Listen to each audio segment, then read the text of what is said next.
stupidity. The UN is calling me. Bye bye Guam. Bye bye reality. Hello insanity. I hope the UN hears my plea. I'll be on bended knee. Protect us from the US, but keep giving us funds.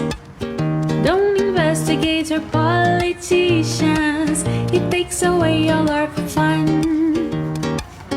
And there's a reason we want to be free, that we can avoid accountability. Bye bye bye bye bye bye trust. Bye bye bye bye bye voters. Hello bad politics. You were wrong to believe in us. Bye bye ethics. Bye bye integrity.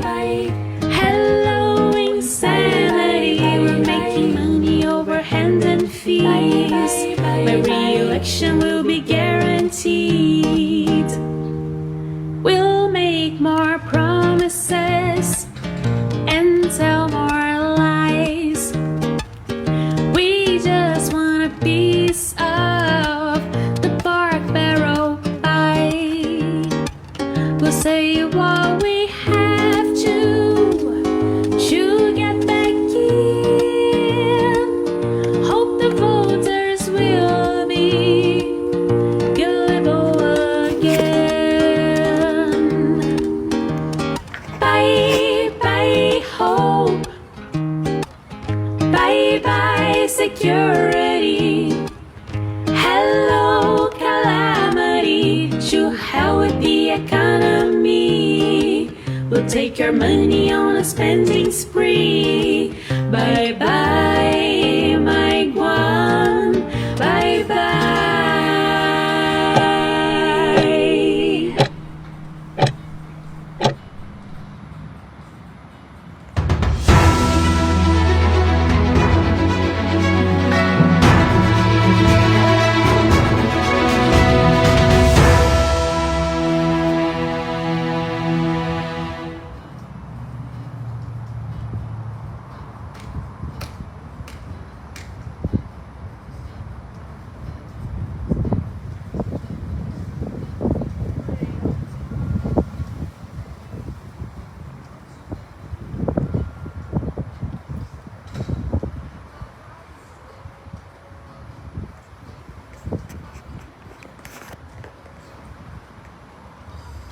Hi there, I'm Guerrero, and I'm playing with a new software package, so this first video will probably be a little rough. But I thank you very much for watching it. Today we're here to talk about the new Boston Tea Party. When I say the new Boston Tea Party, obviously I'm talking about a rebellion that took place back in the early days of our country, before it was our country, when it was a province of Great Britain. And the citizens there got very upset over being taxed without representation. The situation here on Guam is we're being taxed with representation, but our politicians won't listen to us. And at the rate we're going, we are heading slowly over the financial cliff that Puerto Rico went over in 2016. And unless government starts acting more responsibility, we too could find ourselves in the same situation they did in Puerto Rico. So, let's ask yourself, okay,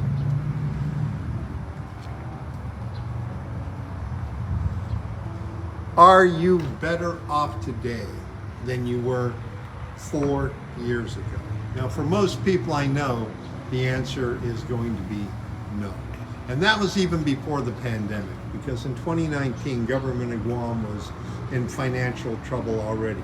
In the first year of the administration of Guerrero, Tenorio, they were already having financial problems. So let's take a look at where we are today. Today, we are still in a financial bind. More than 70% of our households make less than $50,000 a year from all choices.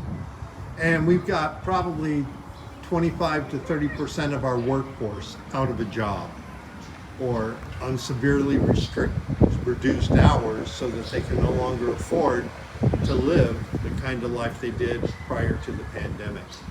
We also have hundreds of millions of dollars sitting in the bank to be used for the benefit of the people, but are instead being used for the benefit of politically well-connected insiders closely related to the governor. And on top of that, in the middle of the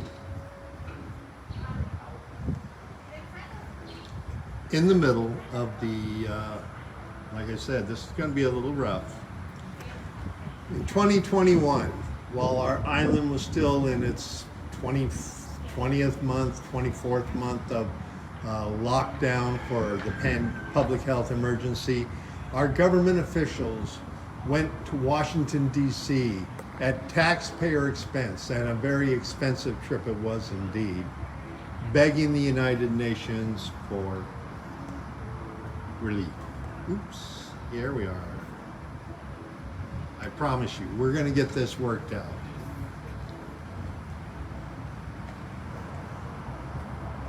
Hopefully, that's what's shown.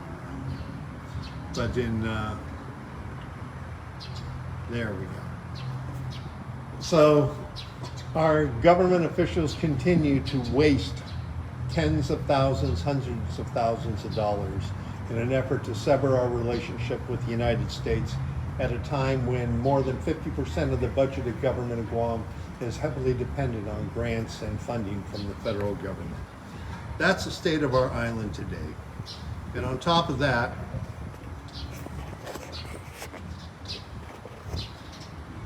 the politicians are all rallying behind efforts to change the political status without including the people of Guam in that political status. They've gone so far as to go to the NPO, non-political,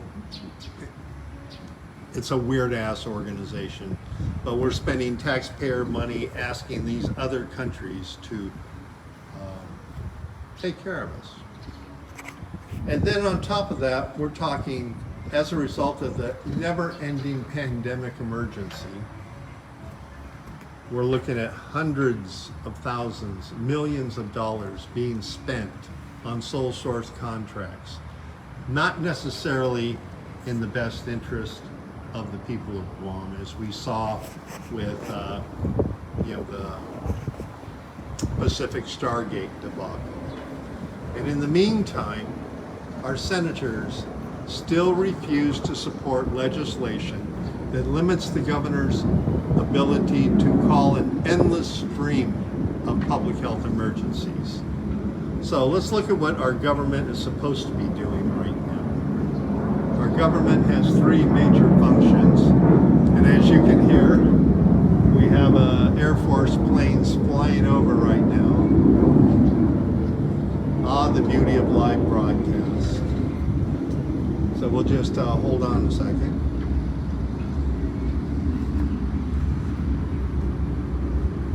The government has three primary missions: public health, public safety, and public education. So how well are we doing on those issues? Well, as we see right now, in spite of 3 administrations and 4 legislatures vowing to get tough on drugs, drugs are so easy to come by on Guam that the prices have plummeted.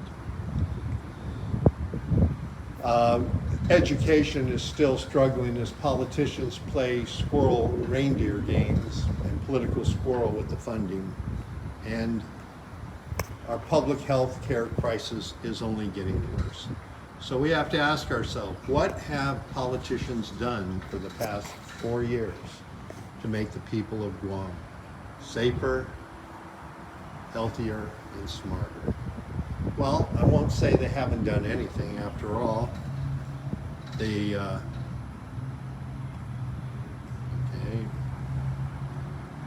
now let's try this. They did rename 5 villages. So while tens of thousands of people were out of work, the senators thought it was a high priority to rename 5 villages. They also banned the plastic bag. And this is one of those dumb bills. I mean, they made plastic bags for carrying plastic products illegal. Stop and think about the stupidity of that one for a moment there. Here we are.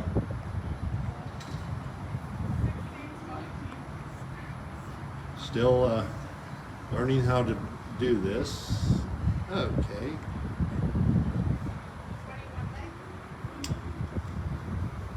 Here we are in a situation where plastic bags are illegal to protect the environment. But when you think about the fact that maybe 30 to 50% of the items in that bag are plastic, it doesn't make sense. But that isn't as far as it goes there, because now senators want to ban balloons.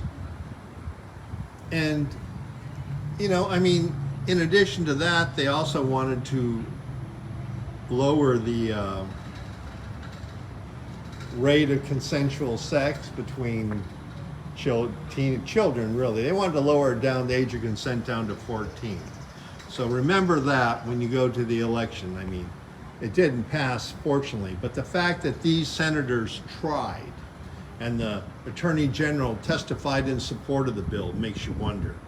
So here we are in a situation where neither party is popular with the people right now, because both political parties have put partisan politics ahead of meeting the people.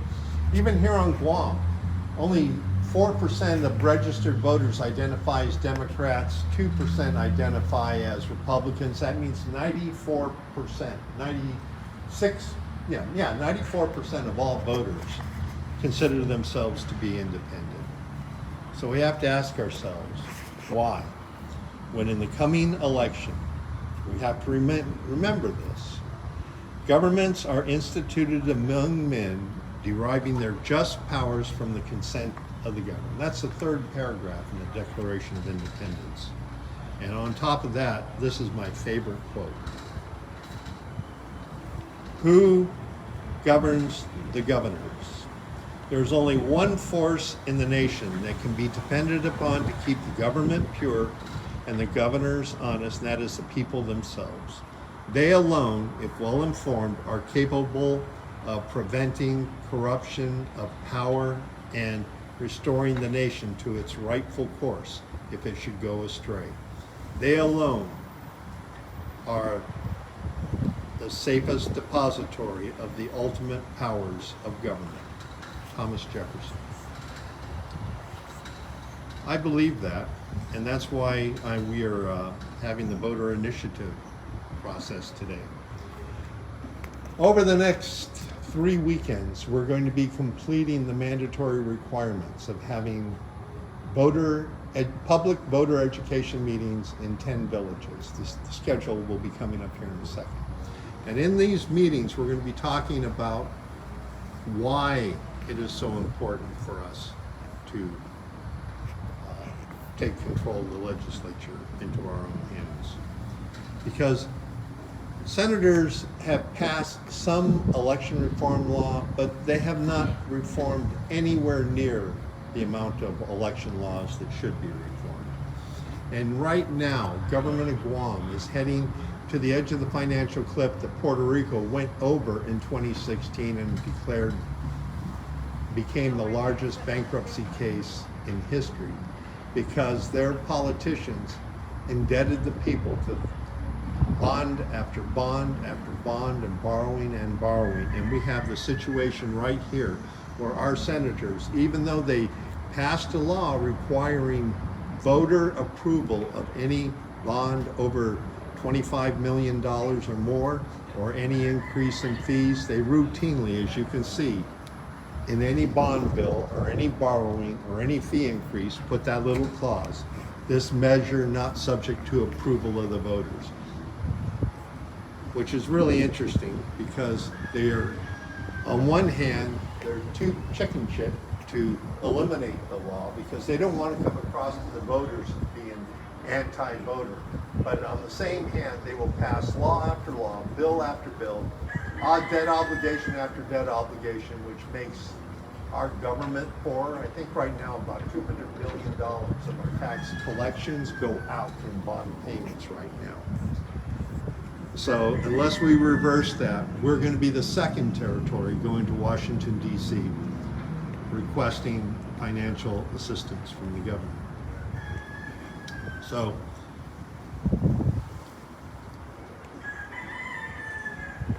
if you will recall, back in 2017 or 2018, a business privilege tax was increased and was supposed to only be in effect from April to September 30. And the first thing that happened is the legislature and the governor turned around and they got support from the public to raise the business privilege tax for 8 months, but then they turned around and stabbed the taxpayers in the back by making that 5% forever. And that 5% is ridiculous because ever since that 5% business privilege tax has been enacted, government of Guam has been showing surpluses. Now, Governor Leon Guerrero used the first surpluses to pay down the debt, because at one time government of Guam was $120 million in debt. She paid it down instead of using the surpluses to benefit the people, and I understand why she did it. The point is that she did it, and now she has eliminated the deficit, but she hasn't eliminated the tax. So one of my favorite philosophers is George Satayama, who said, "Those who do not remember the past are condemned to forget it." And that's why I call this little exercise the voter initiative process, Guam's version of the Boston Tea Party, because through the initiative process, after we have these 10 village meetings, then we will be collecting signatures. We need to collect 3,500 signatures.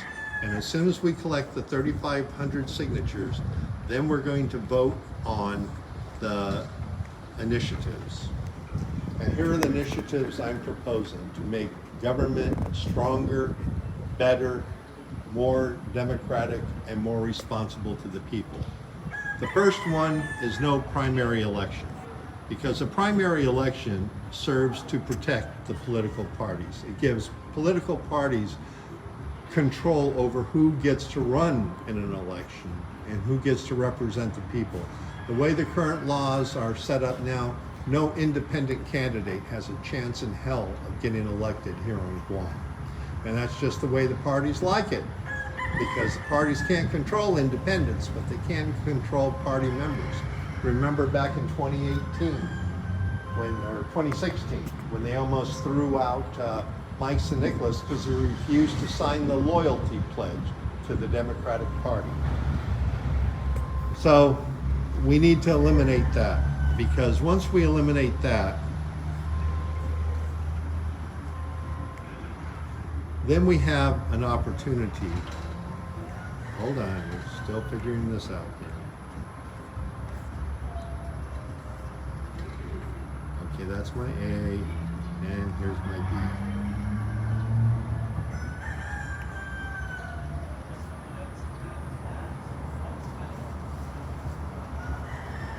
Oops. I appreciate you guys being patient and bear with me, because this is, like I said, I just got this and I am literally learning it on the fly. This is my first time using this software package, and I'm really having a blast with it, and I appreciate your patience on this. But as we see right here, number 2 is a part-time legislature. It's very important that we go to a part-time legislature. In fact, let me go down here. Turn this off, go to this, and then we will Okay. So we talked about the eliminate the primary election, and the reason being, oh, let me just adjust my camera angle because I'm trying to get a better camera angle on this. All right, so I could just step over here. Okay. Obviously, I'm going to have to work on my typesetting skills. But anyway, we want to eliminate the primary election. The second one is to, part-time legislature. Now, the reason a part-time legislature is so important is because when we have a part-time legislature, it opens up the pool of candidates willing to run to a much bigger pool of candidates, because there are a lot of smart people who feel a call to serve the island, to serve our people, but they can't walk away from their careers at this stage or walk away from their businesses. But if we look back in the past, Guam always had a part-time legislature until not too long ago. I think it was in the late 80s. It changed to full-time. But prior to that, we had a lot of smart people, successful people, and businessmen who were able to take time away from their careers and their lives to serve the people of Guam. And some of the best laws written on Guam were written by that part-time legislature, because the part-time legislature focused on things that matter. They didn't focus on things like banning balloons and plastic bags, or mandating that the director of Department of Education and Guam Community College and University of Guam have menstrual products in their facility for people who forget or can't afford them. See, these were things that you would trust to common sense of the people in charge of those institutions. Because I remember when I was going to GW, if a girl missed products or forgot to bring them or didn't have them, they would go to the nurse's office, and the nurse's office had those types of products there for the girls. So let's go to number 3. And number 3 is return to 21 senators. Right now we have too much power concentrated into too few hands, and also with recent Supreme Court rulings that only a quorum of those present need vote to pass a bill. We could pass a law with as little as 4 ayes, and that's not in the best interest of the people of Guam. It's not in the best interest of the people of Guam to have one senator that's chairman of 5 or 6 committees. And we need to spread the workload out, especially if we go to a part-time legislature. So we need to do that. And then, number 4, the Corrupt Practices Act. Right now, the government of Guam, through the Office of the Attorney General's office and the administration, are fighting hard to protect government of Guam from being sued by the citizens. I've got a suit in the Superior Court of Guam right now over the Guam Regional Medical Center Rescue Bill, Corporate Welfare Act, if you will. And we're all the way up to the Supreme Court. And the government is fighting it tooth and nail because they don't want taxpayers to have the ability to hold the government or its officers or politicians accountable for their acts. But when we look at the hundreds of millions of dollars that have been abused and misspent, if we look at all the assets of government of Guam that have been transferred from public hands to private hands, this is something that we need to have in place, because who watches the governors? The people. And right now we're toothless. Not everybody who spots acts of corruption has the ability to take government of Guam to court. And if the Attorney General and the administration have their way in the Supreme Court of Guam, then I'll have to go to appeal it to the federal court, because there is no way taxpayers should not be allowed to hold their people and hold the government accountable. If we pass the Corrupt Practices Act, that will give a tool to taxpayers. Next item. Right now, our current elected Attorney General is a joke. He does not represent the people who elect him. Every time I've tried to bring in action before the Attorney General's office, I was told that they do not represent the people, they represent the government, and they can't address my concerns because they're conflicted out. So with this initiative, we make the Attorney General appointed. If he's going to serve the governor, let the governor pick his or her attorney. Let the people elect a public prosecutor who will be responsible to the voters, to the taxpayers, to the people of Guam for his success prosecuting criminals and white-collar criminals, and also prosecuting the government when the government steps out of the box, which they do all the time, as we all know. The next initiative is to make sure public funds are accounted for. We do that by empowering the public auditor. The way we empower the public auditor is we give him a budget separate and out of the control of the legislature. A percentage of the business privilege tax is what I'm thinking. So that the prosecutor's office will have the funds they need to supervise the billion-dollar budget the government spends every year to make sure that those money, the taxpayers, are getting the biggest bang for the buck. Because remember, we have a oppressive tax system.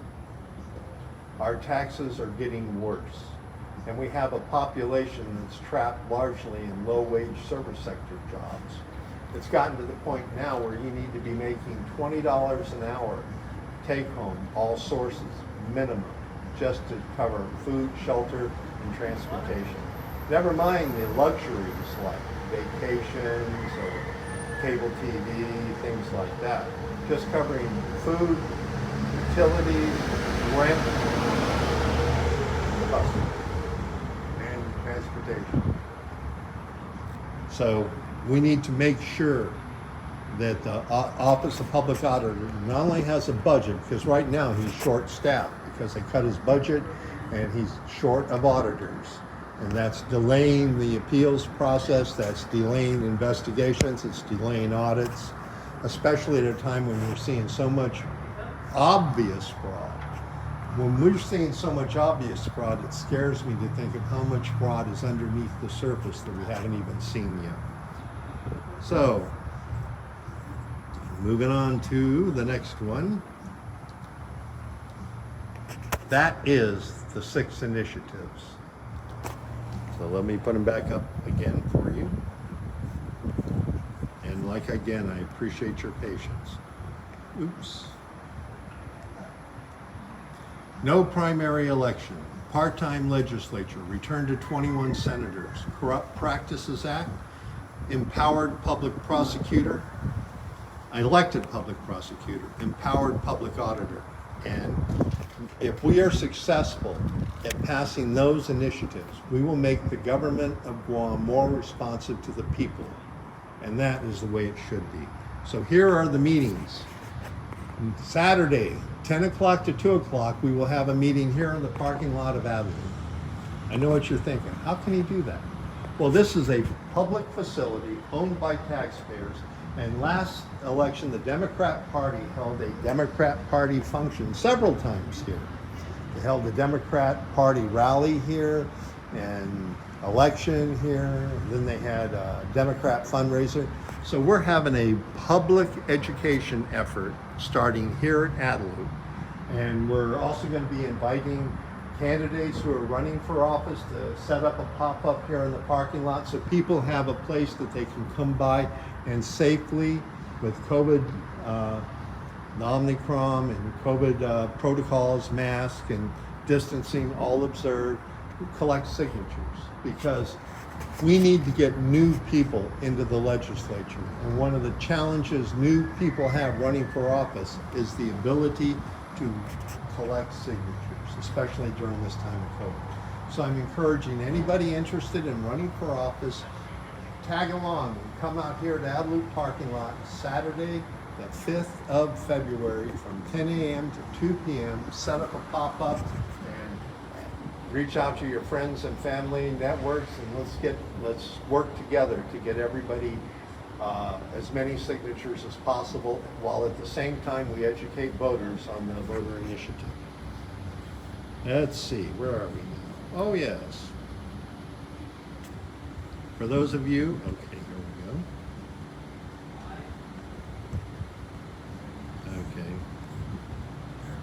Bear with me, I got this off. Oops. go back up to camera. Yes. So for those of you who want to get in touch with me, you can reach me through my email, kenleonguerrero@yahoo.com, or you can call my cell phone at 727-4321. Kind of catchy. 727-4321 or kenleonguerrero@yahoo.com.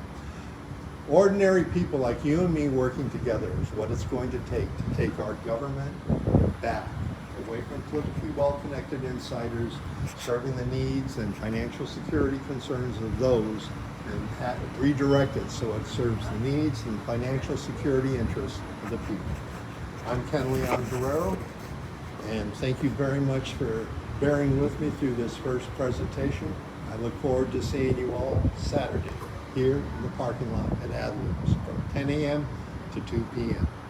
Thank you.